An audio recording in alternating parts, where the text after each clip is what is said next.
Well, everyone, the iPhone 7 is a fairly older iPhone as of this point, but there is still something that if any of you own an iPhone 7, it'd probably be better if you go ahead and actually check this out rather than waiting. And what this specific, thing is basically the no service repair issue that Apple will basically, service for your iPhone completely for free. So basically what happened is a few years ago, a small percentage of iPhone 7s, that's what Apple kind of stated, showed a no service status on their status bar, even if the cell service was available. Now, I remember when this actually happened, and it was kind of strange because a ton of people talked about it. And essentially what was going on is that these people weren't able to actually go ahead and pretty much get any service on their iPhone 7. So what Apple ended up doing here was they made this service repair program. So they said that basically the affected units were manufactured between September 2016 and February of 2018. So there was a long period of time that these iPhone 7s were sold for,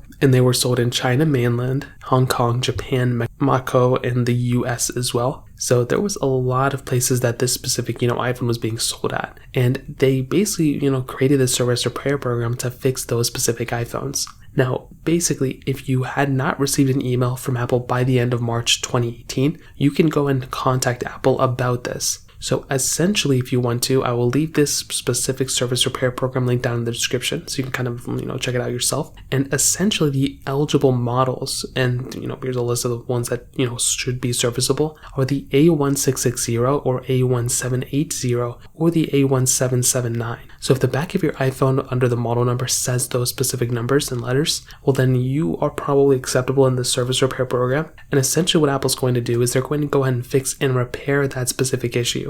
Now, if you actually do have an iPhone 7 like this, I have heard a ton of cases where Apple would go ahead and sometimes, not be able to fix the problem, and then they would just send you a brand new iPhone 7. I've even heard some cases where some people would actually, send their iPhone 7 in repair. They would not end up, they would end up getting it back. It still has the issue. They send it back. And I guess after 2 or 3 times sending it back and forth, sometimes they would just give them a brand new iPhone. Maybe not like the iPhone 14 Pro, but they would probably give them an iPhone 11 or something at that moment. I'm not saying that's going to happen to you because it's probably not going to happen. They probably know how to fix it by now, but it is something that I would probably recommend doing. So if you have this issue or if you have an iPhone 7, I would just recommend seeing if, you're pretty much acceptable in the service repair program, and I'd pretty much recommend checking it out. So that pretty much covers it up. If you have any other thoughts or questions, let me know in the comment section below. Hit the like button, that'll mean so much, but definitely hit that subscribe button. More importantly than everything else, I love every single one of you guys. Hopefully I'll catch you guys in the next video. Peace out till then.